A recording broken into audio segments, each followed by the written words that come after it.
그런데 오늘 본문을 보게 되면 이 시인은 더 나아가서 내게 주신 모든 은혜를 무엇으로 보답할까라고 말하고 있어요. 자, 우리 12절의 말씀을 함께 읽겠습니다. 다 같이요. 내게 주신 모든 은혜를 내가 여호와께 무엇으로 보답할까? 시인은 먼저 여호와께서 자신에게 은혜를 베푸셨음을 고백합니다. 그래서 내게 주신 은혜라고 말하죠. 그러면 은혜란 뭘까요? 은혜란 헬라어로 카리스라고 하는데요, 이 말의 뜻은 받을 자격이 없는 자에게 값없이 베풀어 주시는 하나님의 호의와 사랑을 말합니다. 그러니까 은혜는요, 삭스로 공로로 주어지는 것이 결코 아닙니다. 왜냐하면 삭스는 자기가 일한 그 대가를 정당하게 받는 것이기 때문이죠. 그래서 사도 바울은 로마서 4장 4절에서 이렇게 말하고 있어요. 다 같이요. 일하는 자에게는 그 삭시 은혜로 여겨지지 아니하고 보수로 여겨지거니와. 그렇습니다. 은혜는 결코 공로로 삭스로 주어지는 것이 아닙니다. 그러므로 은혜는 행위와는 서로 배타적일 수밖에 없어요. 그래서 사도 바울은 로마서 11장 6절에서 이렇게 고백하죠. 다 같이요. 만일 은혜로 된 것이면 행위로 말미암지 않음이니 그렇지 않으면 은혜가 은혜되지 못하느니라. 여러분, 행위로 말미암아 주어진 것이라면 은혜가 은혜될 수가 없는 거죠. 이렇게 인간의 행위와 공로로 말미암지 않고 주어지는 것이 바로 은혜입니다. 그래서 바울은 하늘에 속한 신령한 복을 말하면서 에베소 1장 6절에서 이렇게 말하죠. 다 같이요. 우리에게 거저 주시는 바 그의 은혜의 영광을 찬송하게 하려는 것이라. 여러분, 우리가 신령한 복, 다시 말하면 하나님의 자녀가 되는 제사함을 받고 하나님의 자녀가 되는 이 복은 하나님께서 우리에게 거저 주신 바 된 거라는 거죠. 이게 바로 하나님의 은혜죠. 그러므로 우리의 신앙의 기초, 우리의 신앙의 시작은 언제나 행위가 아니라 은혜가 되어야 한다는 사실입니다. 우리의 신앙생활의 기초, 우리의 신앙생활의 첫 출발점은 행위가 아니라 은혜입니다. 그래서 베드로 사도는 베드로전서 5장 12절에서 이렇게 말하고 있어요. 다 같이요. 너희는 이 은혜에 굳게 서라고 말합니다. 그런데 만일 우리의 신앙생활의 기초가, 우리의 신앙생활의 출발점이 하나님의 은혜가 아니고 행위라고 한다면 여러분 어떻게 될까요? 우리 중에 누구도 나의 구원을 확신할 수가 없어요. 누구도 자유할 수가 없어요. 여러분, 우리의 신앙생활이 은혜가 출발점이 되고 은혜가 기초가 되어야지, 행위가 출발점이 되고 기초가 된다면 누구도 감격이 없을 거예요. 여러분 한번 생각해 보세요. 어느 정도의 선을 행하고 어느 정도 내가 의롭게 살아야 제 사함을 받고 하나님의 자녀가 될 수 있죠? 어느 정도죠? 여러분, 어느 정도 선하게 살아야 되는 거예요. 여러분이 어느 정도 선행을 행하고 의롭게 살아야 천국에 들어갈 수 있죠? 그러니까 내 행위가 내 신앙의 출발점과 기초가 된다면 누구도 내가 구원을 받았다고 하는, 내가 천국에 들어갈 수 있다라고 하는 확신을 가질 수가 없는 겁니다. 그러므로 우리는 하나님의 은혜를 알아야 하고 그 하나님의 은혜가 우리의 신앙의 기초가 되고 그 하나님의 은혜가 우리의 신앙의 출발점이 될 수 있기를 바랍니다. 그런데 시인은요, 오늘 본문에서 은혜를 그냥 은혜라고 말하지 않고 내게 주신 모든 은혜라고 말하고 있어요. 그냥 은혜가 아니라 내게 주신 모든 은혜라고 표현하고 있습니다. 여러분, 왜 은혜를 모든 은혜라고 표현하고 있을까요? 그것은 내 삶의 모든 것이 하나님의 은혜이기 때문입니다. 이 시인으로 말할 것 같으면 환난과 슬픔의 때에 내 음성과 내 간구를 들으시는 하나님께 기도할 수 있음이 뭐예요? 은혜죠. 그렇게 기도했더니 하나님이 내 영혼을 사망에서, 내 눈을 눈물에서, 내 발을 넘어짐에서 건져주셨으니 이 기도의 응답도 또한 은혜이죠. 그것만이 아니라 사람에게 실망했지만 낙심하지 않고 도리어 그 실망 때문에 하나님을 의지하고 하나님만을 바라보게 되었으니 이 또한 하나님의 은혜인 것입니다. 그렇습니다. 하나님의 사람에게는 내 삶의 모든 것이 다 하나님의 은혜입니다. 그래서 베드로는요, 하나님을 말할 때에 그냥 하나님이라고 말하지 않고 베드로전서 5장 10절에 보게 되면 모든 은혜의 하나님이라고 말했습니다. 우리 한번 따라서 해볼까요? 모든 은혜의 하나님. 자, 하나님은 그냥 하나님이 아니라 모든 은혜의 하나님이라고 했어요. 여러분, 왜 사도 베드로는 초대교회 성도들에게 편지를 쓰면서, 환난 중에 있는 성도들에게 편지를 쓰면서 왜 하나님을 모든 은혜의 하나님이라고 말했을까요? 우리가 베드로전서 5장을 읽지는 않았지만 하나님께서 세상 가운데서 우리를 부르심이 은혜요, 그 영원한 영광에 이르게 하신 것도 은혜요, 잠깐의 고난을 받지만, 잠깐의 고난이지만 그 고난을 통해서 우리가 온전하게 되고 우리가 굳건하게 되고 우리가 강하여지기 때문이죠. 그런데 여러분, 그것만이 은혜가 아니라 심지어는요, 가시 울타리에 은혜가 있다는 거예요. 여러분, 호세아 2장 6절의 말씀을 읽겠습니다. 다 같이요. 그러므로 내가 가시로 그 길을 막으며 담을 쌓아 그로 그 길을 찾지 못하게 하리니, 하나님은 우리를 너무나 사랑하시기 때문에 저와 여러분이 인생을 살아가는 동안에 혹시 사망의 길로 나아가지 않도록 하기 위해서, 멸망의 길로 나아가지 않도록 하기 위해서, 세상의 넓은 길로 나아가지 않도록 하기 위해서 우리의 인생 가운데 사랑의 가시 울타리를 치신다는 거예요. 담을 쌓아서 우리로 하여금 넘어가지 못하게 한다는 거죠. 여러분, 그 사랑의 가시 울타리가 뭘까요? 그것이 어떤 사람에게는 재정의 어려움이 있어요. 재정의 어려움일 수도 있어요. 그렇죠? 그 재정의 어려움 때문에 바둥바둥거리면서 그래도 믿음으로 사는 거죠. 예? 어떤 사람에게는 질병일 수도 있어요. 어떤 사람에게는요, 사랑하는 사람과의 이별일 수도 있어요. 어떤 사람에게는 인간관계의 갈등일 수도 있어요. 그것이 내 인생의 가시가 돼서 내가 사망을 향하여 나아가려고 할 때마다 그 가시가 나를 찔러서 아이고 아파 하면서 우리로 하여금 세상으로 나가지 못하게 할 때가 많이 있었다는 거죠. 여러분의 인생 가운데도 그런 게 많이 있었죠? 그러니까 여러분, 사랑의 그 가시 울타리가 뭐예요? 은혜라는 거죠. 하나님의 은혜는 열어주시는 것만이 아닙니다. 여러분, 열어주시는 것만이 하나님의 은혜가 아니라 때로는 이렇게 하나님께서 우리의 길을 막으시는 것도 하나님의 은혜일 수가 있는 것입니다.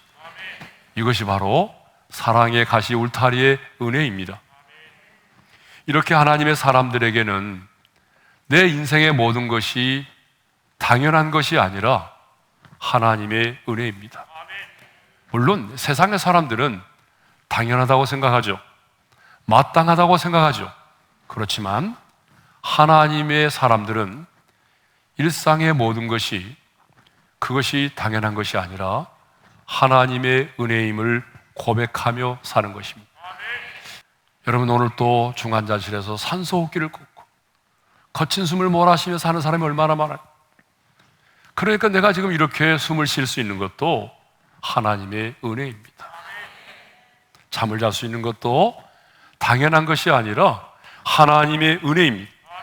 그렇습니다. 모든 것이 하나님의 은혜입니다. 그래서 베드로는 하나님을 모든 은혜의 하나님이라고 말했고, 이 시인은 하나님께서 자신에게 베풀어 주신 은혜를 그냥 은혜라고 말하지 않고 모든 은혜라고 말하고 있는 것입니다. 그런데 이 시인은 더 나아가 이렇게 고백합니다. 내게 주신 모든 은혜를 내가 무엇으로 보답할까? 내가 무엇으로 보답할까? 이 무엇이라고 하는 말은요, 사실은 어떤 방법으로도 보답할 수 없다는 것을, 그 무엇으로도 어떤 방법으로도 하나님의 은혜를 보답할 수 없다는 것을 강조하기 위한 표현이죠. 사실 은혜란 계산될 수 없고 보상될 수 없는 것이 은혜입니다. 그래서 우리가 은혜라는 말을 쓰는 거예요. 하지만 우리는 그 모든 은혜를 잊지 말아야 합니다. 더 나아가 그 은혜를 무엇으로 보답할까 하는 마음을 가지고 살아야 합니다. 은혜가 무엇인지를 알았던 사도 바울은 하나님이 내게 주신 그 은혜가 헛되지 않기 위해서 다른 사람보다 더 많이 수고하는 삶을 살았다라고 말하죠. 자, 고린도전서 15장 10절의 말씀을 읽겠습니다. 다 같이요. 내가 나 된 것은 하나님의 은혜로 된 것이니 내게 주신 그의 은혜가 헛되지 아니하여 내가 모든 사도보다 더 많이 수고하였으나 내가 한 것이 아니요 오직 나와 함께 하신 하나님의 은혜로라. 사도 바울은 내가 나 된 것이, 나의 나 된 것이 하나님의 은혜였다라고 고백합니다. 여러분, 이것은 사도 바울만의 고백이 아니라 저의 고백이기도 하고 여러분 모두의 고백인 줄로 믿습니다. 내가 나 된 것은 하나님의 은혜로 된 것이. 여러분, 바울이 과거에 어떤 사람이었습니까? 바울은 교회를 박해하고 예수 믿는 사람들 잡아 죽이는 일에 앞장섰던 십자가의 원수로 행하였던 사람이잖아요. 그런데 그가 다메섹 도상에서 부활하신 주님을 만났습니다. 그래서 이제는 예수를 전하지 않고는 견딜 수 없는 사람이 됐어요. 복음의 증인이 됐습니다. 부활의 증인이 됐습니다. 그러니까 내가 나 된 것은 하나님의 은혜로 된 것이라고 고백할 수밖에 없는 것입니다. 그런데 내가 나 된 것이 하나님의 은혜임을 알았던 바울은 어떻게 살았다고 말합니까? 내게 주신 은혜가 헛되지 아니하여 않기 위해서 더 많이 수고했다라고 말합니다. 그렇습니다, 여러분. 하나님의 은혜를 아는 자는 가만히 있지 않습니다. 하나님의 은혜를 아는 자는 은혜에 감격하는 것으로 끝나지 않습니다. 하나님의 은혜가 헛되지 않기 위해서 더 많이 수고합니다. 왜 바울이 다른 사도보다 더 많이 수고했을까요? 그것은 내게 주신 하나님의 은혜가 헛되지 않도록 하기 위해서였습니다. 그렇습니다, 여러분. 은혜는 은혜로 머무르지 않습니다. 은혜는 반드시 행동으로 나타나게 되어 있습니다. 은혜를 아는 만큼, 은혜를 깨달은 만큼, 은혜를 경험한 만큼 반드시 행동으로 나타나게 되어 있습니다. 내가 은혜를 받았다라고 말하면서도 여러분, 그냥 감격에만 젖어 있다고 한다면 진짜 이 사람은 아직 은혜를 모르는 사람입니다. 내게 주신 하나님의 은혜를 모르기 때문에 그래요. 시인은 내게 주신 모든 은혜를 내가 여호와께 무엇으로 보답할까? 라고 했는데, 그러면 구체적으로 하나님께서 내게 주신 이 모든 은혜를, 하나님의 은혜에 대한 이 최고의 보답은 뭘까요? 하나님께서 내게 베풀어 주신 은혜에 대한 최고의 보답은 뭘까요? 방금 전에도 제가 말씀드렸잖아요. 사실 은혜라고 하는 것은 계산될 수 없고 보상될 수 없는 것이 은혜란 말이죠. 하지만 우리는 시편 기자처럼 여호와께서 내게 베풀어 주신 이 모든 은혜를 무엇으로 보답할까 하는 그 마음을 가지고 살아야 합니다. 왜냐하면 하나님은 히스기야가 그 받은 은혜를 보답하지 않았을 때에 하나님은 진노하셨고 그 마음이 교만하다라고까지 말씀하셨기 때문이죠. 그래서 우리는 이제 하나님께서 내게 주신 은혜를 어떤 형태로든지 간에 보답을 해야 되는데, 하나님의 은혜에 대한 최고의 보답이 뭐냐는 거죠. 첫째로 구원의 잔을 들고 여호와의 이름을 부르는 것입니다. 자, 우리 13절의 말씀을 읽겠습니다. 다 같이요. 내가 구원의 잔을 들고 여호와의 이름을 부르며. 하나님께서 주신 은혜를 보답하는 첫 번째 방법이 있다면요, 구원의 잔을 들고 여호와의 이름을 부르는 것입니다. 여기 잔이 나왔죠, 잔. 여러분, 이 잔은요, 와인을 마시는 잔이 아닙니다. 이 잔은요, 기쁨을 상징하는 거예요. 그런데 구원의 잔을 들고 그랬잖아요. 그러니까 구원의 기쁨을 가지고 그 다음에는요, 여호와의 이름을 부른다고 그랬죠. 하나님의 성호, 하나님의 이름을 찬양하는 것을 말합니다. 그러니까 하나님께서 주신 은혜를 보답하는 것은요, 하나님께서 내게 베풀어 주신 그 놀라운 구원과 하나님께서 내게 베풀어 주신 그 놀라운 은혜의 역사로 인해서 내가 기뻐하며 하나님의 이름을 부르며 하나님의 성호를 찬양하고 하나님을 경배하는 것입니다. 그러니까 이 시인은 하나님께서 나의 기도에 응답해 주시고 나를 구원해 주셨기 때문에 내가 구원의 잔을 들고 여호와의 이름을 부르겠다는 거예요.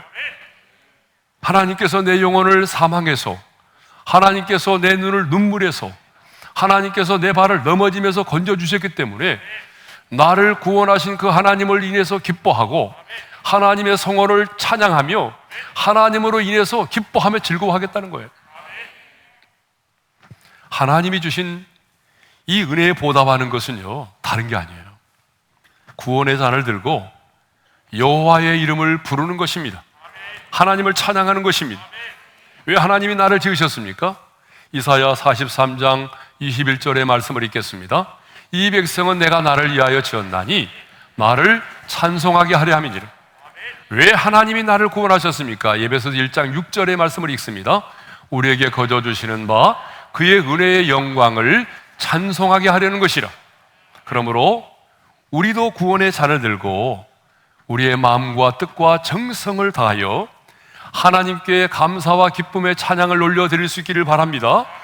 이것이 바로 예배입니다. 그러니까 여러분, 예배는 여호와께서 내게 주신 그 모든 은혜에 대한 최고의 보답이 뭐겠어요? 바로 예배입니다. 물론 우리의 예배가 은혜에 대한 보상이 될 수는 없어요. 그렇지만 예배는 하나님께서 내게 베풀어 주신 은혜에 대한 최고의 보답이 될 수 있는 것입니다. 자, 두 번째로 하나님의 은혜에 대한 최고의 보답은요, 소원을 갚는 거예요. 자, 14절의 말씀을 읽겠습니다. 다 같이요. 여호와의 모든 백성 앞에서 나는 나의 소원을 여호와께 갚으리로다. 여러분, 소원이 뭐죠? 하나님과의 약속이죠. 시인은 사망의 졸이 나를 두르고 수월의 고통이 내게 임하는 그 환난과 슬픔의 때에 하나님 앞에 몇 가지 기도하면서 다짐을 했습니다. 소원까지는 아닐지 모르지만 분명하게 다짐을 했어요. 자, 우리 1절을 읽어볼까요? 다 같이요. 내가 그를 사랑하는도다. 하나님이 나를 구원해 주셨사오니, 내 기도를 들어주셨사오니 내가 이전보다 하나님을 사랑하겠습니다라고 다짐을 한 적이 있어요. 2절에서는 이렇게 다짐을 하죠. 내가 평생에 기도하리로다. 하나님이 나를 구원해 주셨사오니 내가 한순간만이 아니라, 어려울 때만이 아니라 평생 기도하며 살겠습니다라고 다짐을 했어요. 9절에서도 이렇게 다짐을 하죠. 내가 생명이 있는 땅에서 여호와 앞에 행하리로다.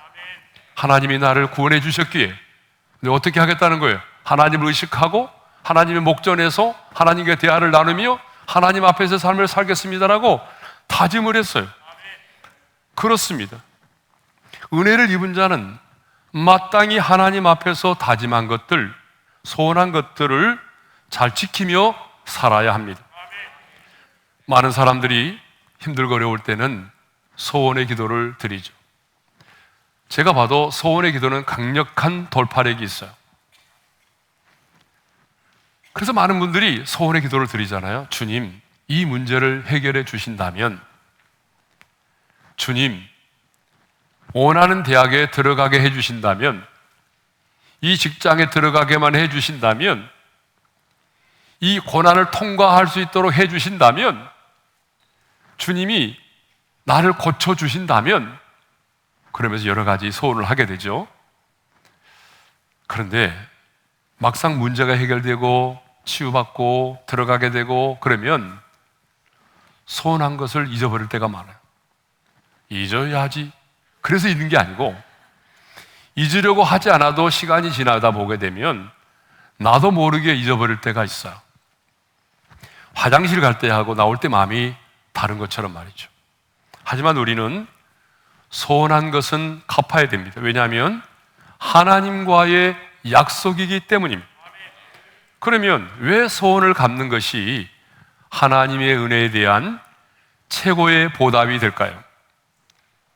여러분, 소원을 내가 했고 소원을 갚았어요. 근데 왜 이것이 하나님의 은혜에 대한 최고의 보답이 될까요? 그 이유를 알아야 되겠죠. 자, 18절과 19절을 읽어보면 왜 소원을 갚는 것이, 왜 하나님의 은혜에 대한 최고의 보답이 되는지 알 수가 있어요.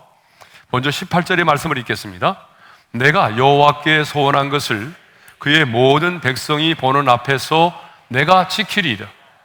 자, 무슨 말이죠? 소원한 것을 내가 은밀한 가운데서 지키겠다고 말하지 않고 모든 사람이 보는 앞에서 지키겠다라고 말해요. 자, 19절의 말씀도 있겠어요. 예루살렘아, 내 한가운데에서 곧 여호와의 성전뜰에서 지키리로다. 하나님 앞에 소원한 것을 예루살렘의 성전의 뜰 한가운데서 지키겠다는 거예요. 무슨 말이냐면, 내가 하나님 앞에 소원한 것을 은밀하게 나 홀로 지키는 것이 아니라 할 수만 있으면 많은 사람들이 보는 가운데서 내가 하나님 앞에 소원한 것을 지켜 행하겠다는 거예요. 여러분, 왜 그렇게 말하죠? 자, 예를 들면 이런 거죠. 많은 사람들이 보는 가운데서 이 신이 지금 내가 구원의 잔을 들고 여호와의 이름을 부릅니다. 그런데 단순히 그냥 여호와의 이름만을 부르며 덩실덩실 춤만 출까요? 아니죠. 이렇게 말하지 않겠어요? 내가 지금 구원의 잔을 들고 여호와의 이름을 부르는 것은 하나님이 내 영혼을 사망에서 건져주셨기 때문에, 내 눈을 눈물에서 내 발을 넘어지면서 건져주셨습니다. 그러므로 나는 지금 이 시간에 구원의 잔을 들고 여호와의 이름을 부르는 것입니다. 그러면 많은 사람들이 가만히 있을까요? 아, 하나님께서 놀라운 구원의 은혜를 베풀어 주셨구나. 하나님의 하나님 되심을 경험하게 되고 그들도 덩달아서 함께 하나님을 찬양하지 않겠습니까? 여러분, 이것이 바로 간증이죠. 왜 우리가 간증합니까? 나를 드러내기 위해서가 아니죠. 하나님이 내 인생 가운데 이런 놀라운 일을 행하셨음을 드러내서 하나님을 영화롭게 하기 위해서 우리가 간증하는 거 아닙니까? 그러니까 여러분, 많은 사람들 앞에서 내가 소원을 행함으로 하나님을 영화롭게 하겠다는 것입니다. 하나님의 하나님 되심을 드러내겠다는 것입니다. 그렇기 때문에 이 소원을 행하며 갚는 것이 하나님의 은혜에 대한 최고의 보답이 되는 것입니다. 사랑하는 성도 여러분, 오늘 성령께서 잊혀진 그 마음의 소원, 그 결단을 다시 생각나게 해 주시기를 소망합니다. 그리고 하나님 앞에서 여러분이 결단했던 것들을 다시 꼭 행하며 가시기를 바랍니다. 그래서 그 하나님 앞에서의 다짐과 결심을 행하여 하나님을 영화롭게 하는 우리 모두가 될 수 있기를 주님의 이름으로 축원합니다.